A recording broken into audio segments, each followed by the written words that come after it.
Hello students, welcome back again. I am Samapti Sinha Mahapatra, your zoology teacher, teaching in Sri Chaitanya Institute, Gushala campus. Students, we have covered the portion, a very big portion of physiology that's up to your neural control and coordination. Today we are going to start with the last chapter of your human physiology, that's chemical coordination and integration. Now, as the chapter itself is having the term chemical, we are going to talk about some chemicals. And those chemicals that we are going to discuss today is the hormones. And obviously, the chapter also has the coordination and integration. Now, students, when we discussed the previous chapter, we discussed about the nervous system. Your nervous system doesn't work alone for the coordinated activity, right? Your nervous system actually works with your endocrine system. And when both the system works together, everything in your body is happening in a coordinated manner. Coordination and integration with the help of your nervous system and your endocrine system. When I talk about the chemicals, that is the hormone, let us look at the definition of the hormone. We say that your hormones are the non-nutrient chemicals. Better remember that hormones are never going to provide with nutrition. It is a non-nutrient chemicals. These non-nutrient chemicals are required in trace amounts. They are always required in less amount for acting. For their specific action, they are always required in trace amounts. Now, your nervous system has some differences with your chemical system. When I talk about chemical coordination and integration, when I talk about hormones, the action of the hormones lasts longer, whereas the action of the nervous system lasts for a shorter duration. The action of the hormone requires time-taking process. But the action of the nervous system is quick and rapid. Quick and rapid for a shorter duration. It takes a lot of time, but for a prominent duration. Hormones, students, when I talk about hormones, I am sure you must be knowing that there are certain glands in your body. When I talk about glands, there are two categories of glands. One is your exocrine glands, the other is your endocrine glands. You know since your junior classes what is exocrine, what is endocrine. When I say exocrine secretions, the glands which are having duct. For example, salivary gland. For example, mammary gland. Any gland which is having some duct to pour its secretion, those gland comes under the category of exocrine glands. But when I talk about the endocrine gland, the ductless glands which directly pour their secretion into the bloodstream are your endocrine glands. The target site of the endocrine gland, it is usually at a distance. But there are some secretions which are called as paracrine secretions. Endocrine has a target organ located at a farther distance. But when you talk about the paracrine secretion, para means nearby. Do you know any hormone, like we are since revising, do you know anything, any hormone that is going to act paracrine, nearby? Somatostatin. That's a nearby action only, right? Lot of actions of many hormones have paracrine actions. Lot of glands that we are going to take up in this chapter is endocrine glands, starting from your hypothalamus, pituitary, thymus, thyroid, adrenal, testis, ovary, etc. So we are going to discuss all the glands in detail. Before that, I have also divided the hormones into different categories. There is a category where we say that the hormones are water soluble, and there is one more category when we say hormones are lipid soluble. Now remember one thing, for the action of the hormones you always require receptors. Make it a note that whenever you need to do the action of the hormones, you will always require a receptor. But the different category of hormone requires different types of receptor. When I say it's a water-soluble hormone, any hormone that will be water-soluble, that is never be able to cross the plasma membrane, because plasma membrane is made up of lipid. So these hormones which are water-soluble cannot cross the plasma membrane. So remember, for their action, they will always require a receptor which is called as extracellular receptor. They will always require a receptor which is extracellular receptor, or these are also called as membrane bound receptor, that we will be discussing about the mechanism of action later on. Talking about the examples, all the proteinaceous hormone which are made up of more amino acids, more than 50 up to 200, Proteinaceous peptide are the short hormones, short amino acid sequences 3 to 49 approximately. Then amine hormone, eicosanoids, these all hormones are the water soluble hormones beta, which will always act via extracellular receptors. What are the proteinaceous hormone? All your pituitary hormones, all your hypothalamic hormones are the proteinaceous hormone. They will always act via extracellular receptors. When you talk about amine hormones, do you know any amine hormones? These amine hormones are the hormone of adrenal medulla. I am going to discuss the hormone of adrenal medulla beta, that is epinephrine and norepinephrine. The action of epinephrine, norepinephrine, which is the hormone of adrenal medulla, is with the help of extracellular receptor or membrane bound receptor. Now talking about the lipid soluble hormones, since the hormones are soluble in the lipid, they can cross the plasma membrane barrier and they can perform their target action. But the receptors they require, they also require receptor, but their receptors are called as nuclear receptors. They are not membrane bound receptors, they are not extracellular receptors, they are called as nuclear receptors. For example, the thyroid hormones, all the steroid hormones. Thyroid hormones means I am talking about T3 and T4. Although we will discuss all the hormones separately beta, but since I have mentioned it over here, so you can write it down. The thyroid hormones, talking about the steroid hormones, adrenal medullary hormones were amine hormones, but the adrenal cortex hormones are the steroids. So you can say adrenal cortex hormone, or maybe the hormones of your gonads, ovaries and testes also belongs to steroid hormones. So what we can do now is we have classified, now we are going to start with all the glands beta and we are going to discuss all the hormones one by one. Now students, let's start with the very first gland, which is hypothalamus. Hypothalamus is called as the master of master gland.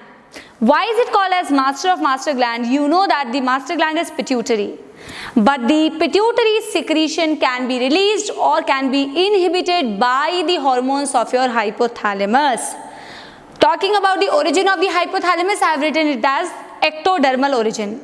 Now students, remember that the hypothalamus is connected with the pituitary. I am going to mention that in the pituitary gland, or you can write it over here also, that the stalk which connects the hypothalamus with the pituitary, that stalk is called as infundibulum. That stalk is called as infundibulum. Now talking about the hypothalamus connection with the pituitary gland beta, since hypothalamus is a part of a nervous system also and endocrine system also, so this is a neuroendocrine gland. They have collection of neurons that is controlling the secretion of the pituitary. Now if you know that pituitary has two parts, one is your anterior pituitary, one is your posterior pituitary.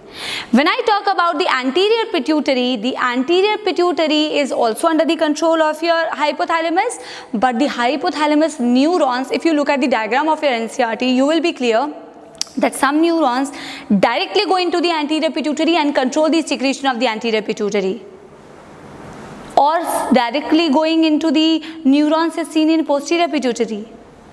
The direct connection of the neurons going into the pituitary is seen in the posterior pituitary beta, not in the anterior pituitary, don't get confused. So this was just to confuse you. The direct control of the pituitary gland by the hypothalamic neurons is seen, but in the anterior pituitary you will see beta, look at the diagram. There is a portal system, hypophyseal portal system. That hypophyseal portal system is the circulation connection between your hypothalamus and pituitary, through which the secretion of the hypothalamus goes and control the anterior pituitary. So the posterior pituitary beta, it does not have any hormone of its own, but the posterior pituitary stores two hormones of hypothalamus that I am going to discuss later. But let us see the different hypothalamic hormones which are either releasing type or inhibiting type. The target of all the hypothalamic hormones beta, remember it is anterior pituitary. Quite easy to remember. Look at the very first hormone, GHRH. When I say GHRH, that means growth hormone releasing hormone. That's growth hormone releasing hormone, in short you can write it as GRH. The other name of growth hormone releasing hormone is somatokinin. Remember, growth hormone releasing hormone is somatokinin, growth hormone inhibiting hormone is somatostatin, whereas growth hormone of pituitary is somatotrophin. The target is anterior pituitary. Obviously, it is releasing type. It is going to release the growth hormone from anterior pituitary. Talking about GHIH, which is growth hormone inhibiting hormone, target is anterior pituitary. It causes the inhibition of the release of growth hormone from anterior pituitary. The MSHRH stands for melanocyte stimulating hormone releasing hormone, which in short can be written as MRH, melanocyte stimulating hormone releasing hormone. Target is not melanocyte, all the target is anterior pituitary, causes the release of MSH. In the same way, MSHIH, which is melanocyte stimulating hormone inhibitory hormone, in short can be written as MIH. Target is again anterior pituitary but causes the inhibition of MSH release. Talking about another hormone which has releasing and inhibiting type, PRLRH. In short, you can write PRH, not PRL. PRL itself stands for prolactin. But when I say PRH, that stands for prolactin releasing hormone. That means I can in short write it as PRH. Target is anterior pituitary, causes the release of prolactin from the anterior pituitary. Talking about PRLIH, which is prolactin inhibiting hormone, in short PIH, also known as dopamine, target is anterior pituitary, causes the inhibition of the release of PRL from the anterior pituitary. Talking about the next hormone, which is ACTH-RH. This is beta adrenocorticotrophic hormone releasing hormone. In short, it is also called as CRH, corticotrophic releasing hormone. Target is anterior pituitary and function is to release ACTH. Talking about TSHRH, which is thyrotrophin stimulating hormone releasing hormone, thyroid stimulating hormone releasing hormone. Target is anterior pituitary, causes the release of TSH.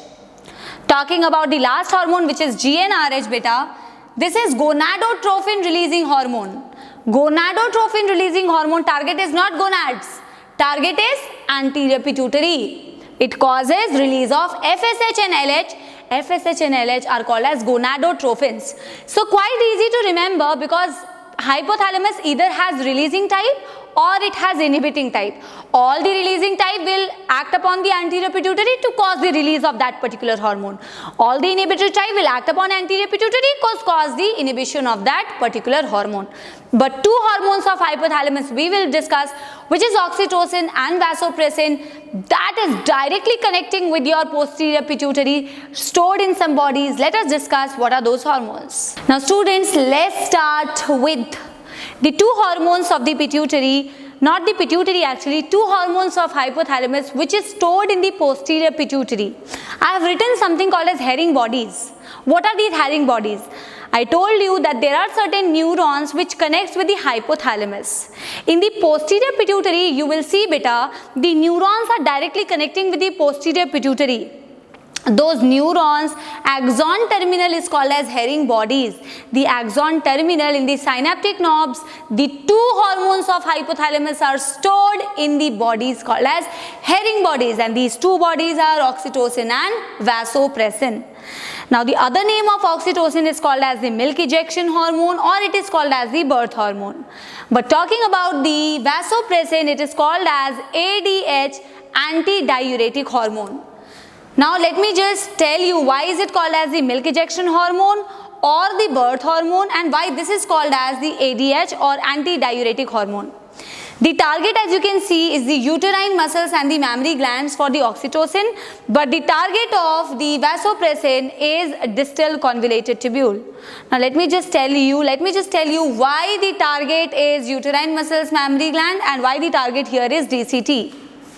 Now when I say the function of oxytocin beta, oxytocin can act upon the uterine muscles, and when it acts upon the uterine muscles, it causes the contraction of the uterine muscles, and causing the contraction of the uterine muscles is going to help in the childbirth. That is why it is called as the birth hormone. Why is it called as the milk ejection hormone is because when it acts upon the mammary gland, there are some cells called as the myoepithelial cells, and when it acts upon the myoepithelial cells, the contraction takes place and the milk is ejected out. Not milk secretion beta, milk ejection. All right. Now talking about vasopressin, why is it called as antidiuretic hormone? Diuresis means loss of water. But you know that most of the body weight, definitely we have muscles and we have a lot of water. Now talking about the water beta, we try to reabsorb as much water as we can as the blood is passing through the nephron.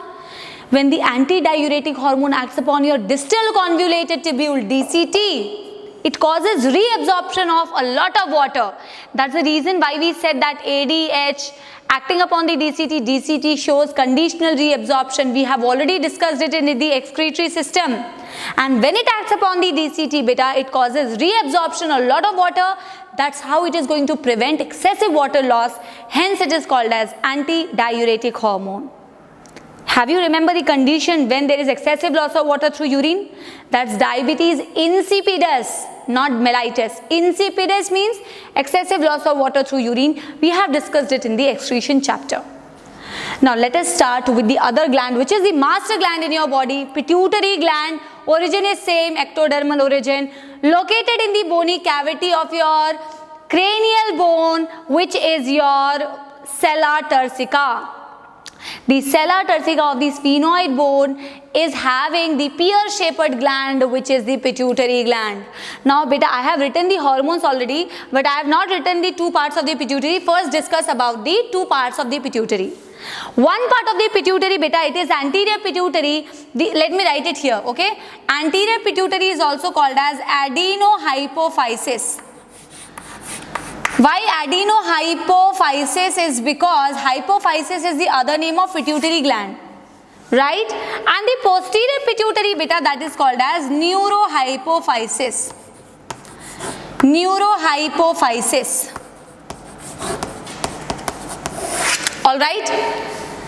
75% of your pituitary gland is anterior pituitary, which is adenohypophysis, whereas only 25% is neurohypophysis, posterior pituitary.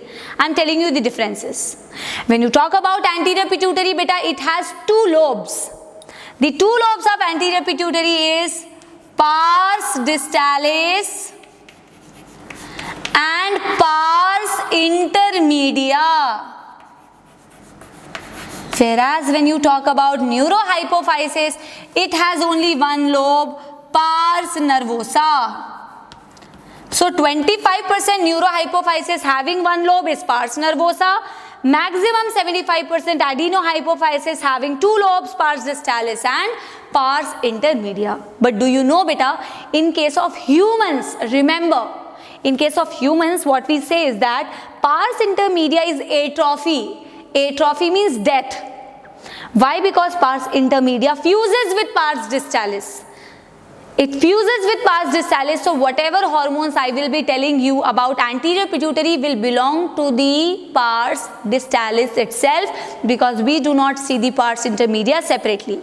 But in other animals, remember here only, in other animals, pars intermedia only has one hormone, that is MSH. Remember that. In other animals, pars intermedia only has one hormone of its own, that's melanocyte stimulating hormone. Talking about the neurohypophysis, you know very well that neurohypophysis does not have any hormone of its own. It only stores two hormones of your hypothalamus. Now let us talk about hormones one by one. I will make a table for the next hormones. We have discussed one hormone separately because there are two disorders related with it. I am talking about GH, which is growth hormone, also called as somatotrophin. Now, the target of the growth hormone is generalized body parts, cartilage, bone, fat, liver. That is generalized body part. Although the remaining, you will see the hormones of anterior pituitary acts upon specific gland, except this. What is the function beta during the growth phase? It promotes the growth of long bones, elongation of bone, thus we grow in height. Those where the growth hormone is less usually remain shorter.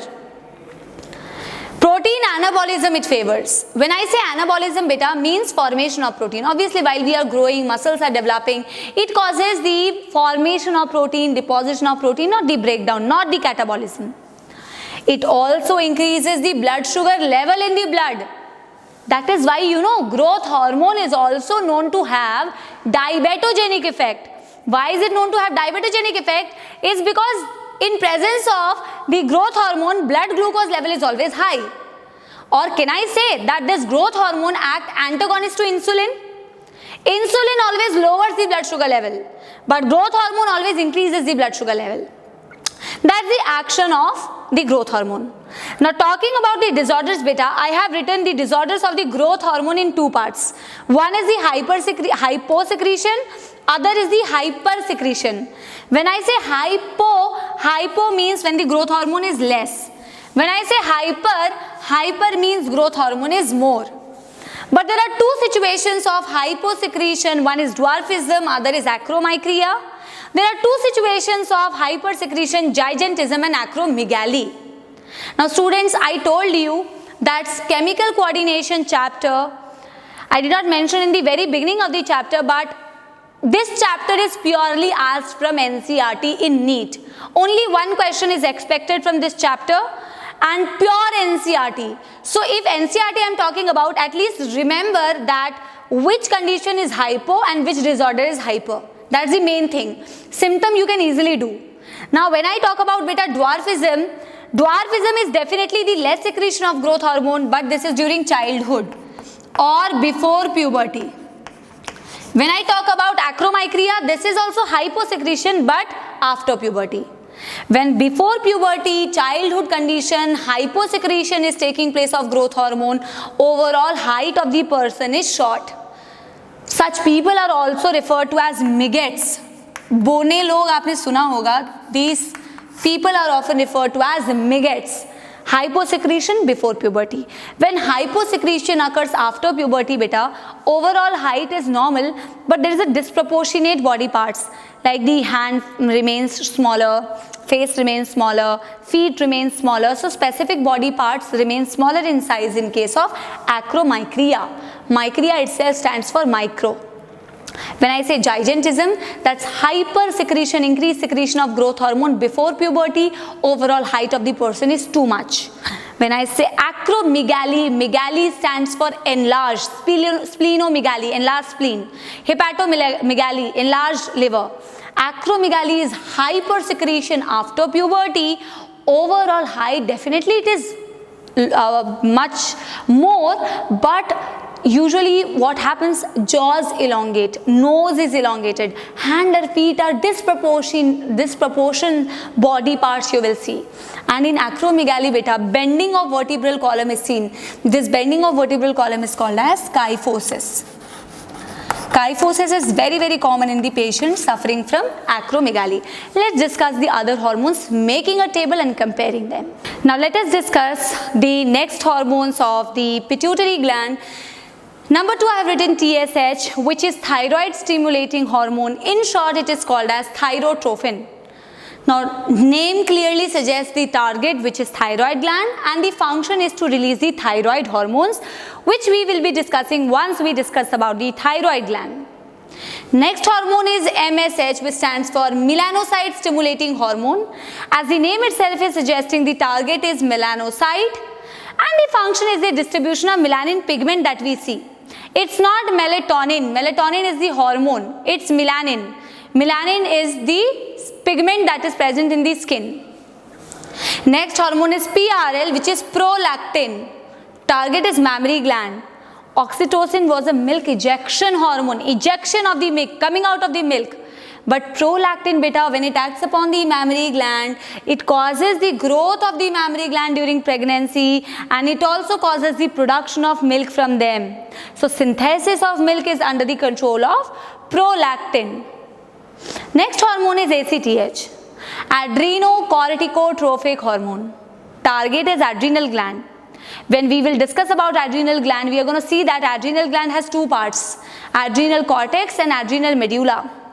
You will see beta that adrenal medullary hormones are epinephrine and norepinephrine. That's the control of your nervous system. And cortex has several divisions, glomerulosa, fasciculata, reticularis, having different hormones, sex corticoids, mineralocorticoid, glucocorticoid. If you remember in the excretory system, we talked about a mineralocorticoid, which is aldosterone. And that aldosterone was under the direct control of RAS, renin-angiotensin-aldosterone system. Renin. But the cortisol, which is a type of glucocorticoid that we will be discussing beta, that glucocorticoid, which is a cortisol, is under the direct control of ACTH. Talking about a very important hormone, FSH, which is a gonadotrophin, follicle stimulating hormone. Follicle stimulating hormone, which is a gonadotrophin, obviously the target is gonads. But it performs different functions in males and in females. In case of male, it is going to promote the process of sperm formation, that is spermatogenesis. In case of female, it is going to cause the development of the follicles, the growth of the follicles. As the name itself is saying, follicle stimulating. So stimulating the follicles development. Talking about the last hormone, which is LH. LH means luteinizing hormone. When I say luteinizing hormone beta, in males it is also called as interstitial cell stimulating hormone.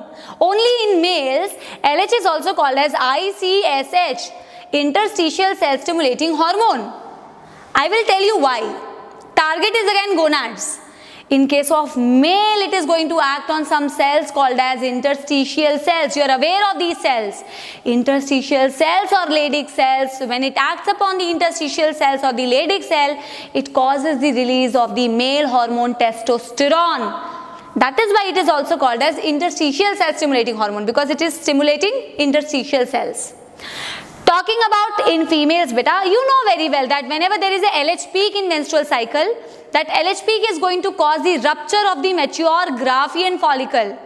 And when that mature Graafian follicle ruptures, the corpus luteum is formed. And what is happening is ovulation. So we can also say that ovulation is taking place with the help of this luteinizing hormone. Even the formation of corpus luteum as a result is seen with the help of LH. That's how we complete all the hormones of your anterior pituitary, and posterior pituitary obviously is storing two hormones that we have already discussed. Now let us move to a gland which is the largest endocrine gland in your body, not the largest gland. Largest gland is liver, but the largest endocrine gland, which is H shape or a butterfly shape, which is open wings, that is thyroid gland. Origin is endodermal and this is ventrally located over the trachea, very well seen. This thyroid gland is the only gland which can store its own hormone. Only gland which can store its hormone is thyroid gland. Talking about the gland beta, it has got several follicles. And you know the lining of the follicle is simple cuboidal epithelium. We have discussed in animal tissues. This thyroid follicle produces the hormone T3 and T4. We are going to see what is T3 and T4. And there is also one hormone which is calcitonin, but that calcitonin is not produced by follicle. In between the follicle, you have some C-shaped cells. Those C-shaped cells are called as parafollicular cells. These parafollicular cells, which are these C-shaped cells, are responsible for production of hormone calcitonin. We will see beta the function of this calcitonin. We are going to discuss this function of calcitonin once we discuss the hormone homeostasis of calcium with the parathyroid gland. For now, you remember that calcitonin is produced by the C-shaped parafollicular cell, and remember just one information, that it is it is hypocalcemic. It is hypocalcemic. When I say hypocalcemic, means low level of calcium.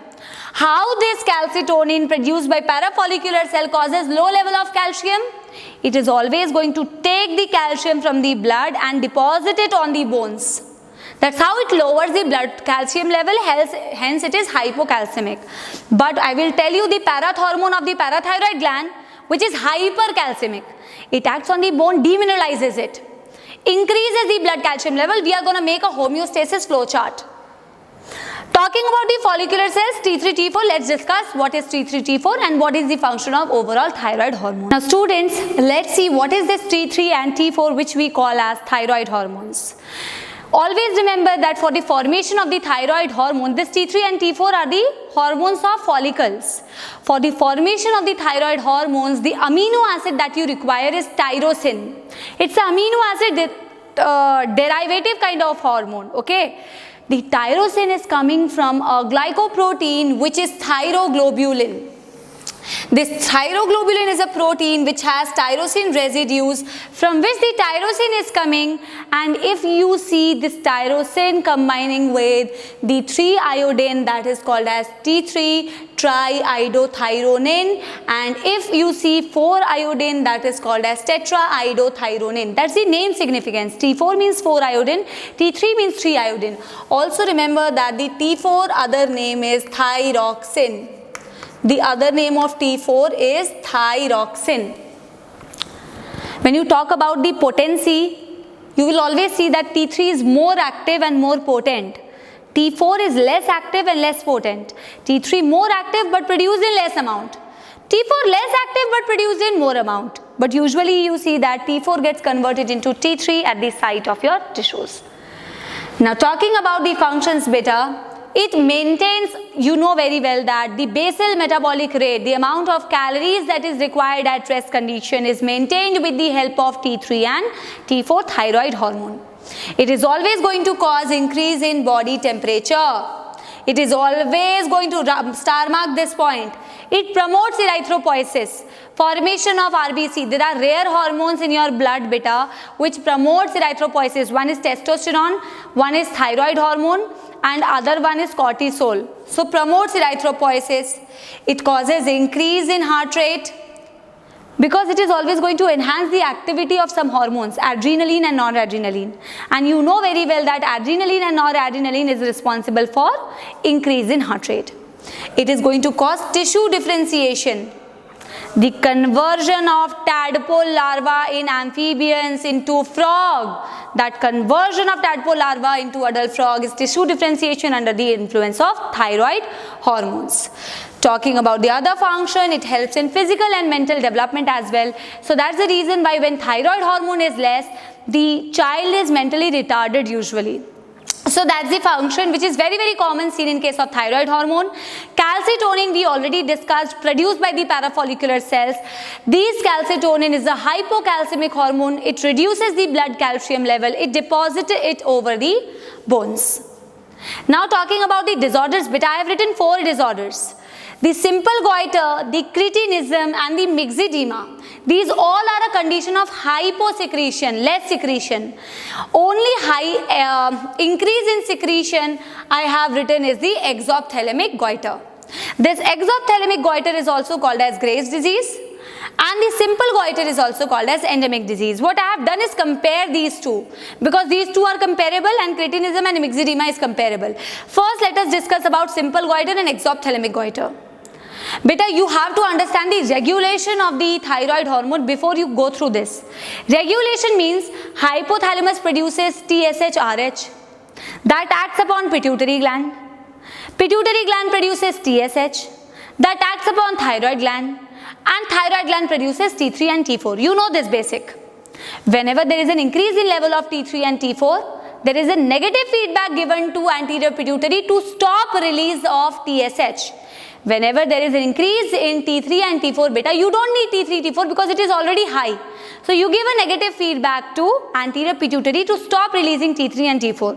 Exactly opposite happens when there is a decrease in level of T3 and T4.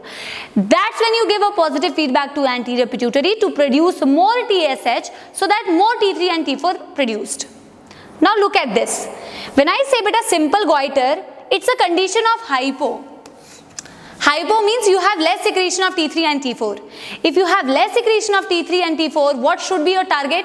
Your target should be your anterior pituitary so that you produce more TSH so that the level of the T3 and T4 can come back to normal. But what is happening, see? In case of simple goiter or endemic goiter, what you see is the deficiency of iodine.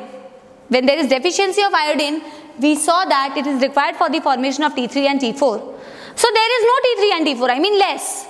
When there is less, you are giving a positive feedback to anterior pituitary. When there is less of T3, T4 because of deficiency of iodine, you are giving stimulation to the pituitary.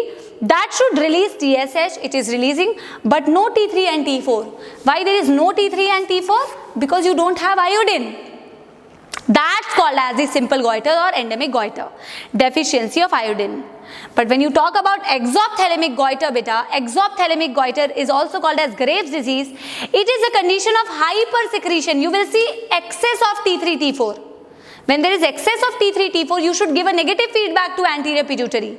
Now what is happening? Since it is an autoimmune disorder, it's a autoimmune disorder. Autoimmune disorder means antibodies are produced against your own body. Once you start producing antibodies, these antibodies in exophthalmic goiter mimics the action of TSH. It mimics the action of TSH, and what is the action of TSH? TSH acts upon anterior pituitary. So these antibodies which are mimicking the action of TSH will act on anterior pituitary. This is not the normal TSH. This is the antibody which is mimicking the action of TSH, acts upon the anterior pituitary beta, and that anterior pituitary releases TSH which acts upon thyroid gland, and T3, T4 level rises. What should have happened that whenever T3 and T4 is rising, you should give a negative feedback to anterior pituitary. And that's what you are doing. You are giving a negative feedback to anterior pituitary. But you cannot give a negative feedback to these antibodies. There is no negative feedback given to these antibodies, which is why they will still continue to act upon anterior pituitary. They will still continue to produce TSH. Still the T3 and T4 rises. That's the condition of exophthalmic goiter. And why do you say exophthalmic? It's because the disorder is followed by bulging of the eyes. X means outside, ophthalmic means eye. Now let's compare cretinism and myxedema. Beta, just like your growth hormone before puberty, after puberty, both cretinism and myxedema are condition of hyposecretion, less secretion of T3, T4. But when I say cretinism, this is less secretion of T3, T4 before puberty or during the fetal stage, during the pregnancy. When I say myxedema, that's the hyposecretion but after puberty, also called as Gall's disease. Now talking about the cretinism beta, when there is a less secretion of growth hormone during the pregnancy of mother or during the childhood, what symptoms do you see in the child? The child is mentally retarded. The child is mentally retarded, cannot hear and listen. Deaf mutism is seen. Deaf mutism is seen in case of cretinism patient. Abnormal skin is seen. Mentally retarded, low BMR, low body temperature, low heart rate is usually seen in the child suffering from cretinism. And the one which is suffering from the myxedema beta, obviously this is also a condition of hyposecretion. So low BMR, low body temperature, low heart rate is common that you see in myxedema. That is common for both. But in myxedema, you will additionally see edema. Puffiness, you additionally see puffiness. The mental retardation is not seen. Fluid is getting accumulated beta. That's edema. That's not seen in cretinism. Also cretinism child is mentally retarded. But myxedema, you will see that in myxedema, the person is not mentally retarded, but there is a lack of intelligence. Okay, that's the comparison between cretinism and myxedema. Let's discuss one more thing that is given. Sometimes you may find that's also autoimmune disease, Hashimoto disease. Hashimoto disease is a condition of autoimmune disorder only. Let's discuss what is this. So when I say beta Hashimoto disease is again an autoimmune disease just like your exophthalmic goiter. And in this autoimmune disease, the antibodies that we produce start attacking the thyroid gland. And when you attack the thyroid gland, that's a condition of hyposecretion of the T3 and T4, which is seen in case of this autoimmune disease, Hashimoto. So we are done with all the disorders beta. We are done with the hypothalamus, pituitary and thyroid gland. Okay, and we have discussed everything. We are going to talk about the calcium homeostasis that is performed by your thyroid gland, thyroid hormone calcitonin along with the parathyroid gland. So we are left with some small glands, parathyroid, pineal, thymus. These are small glands, and some big glands like testes, ovaries, and then adrenal gland with the disorders and the mechanism of hormone action. So today I am going to wrap up my class here only. I am again and again telling you beta, this chapter is purely asked from NCERT. So go through your NCERT as much as possible, okay? We are going to come back soon. Till then, study well, take care, bye bye.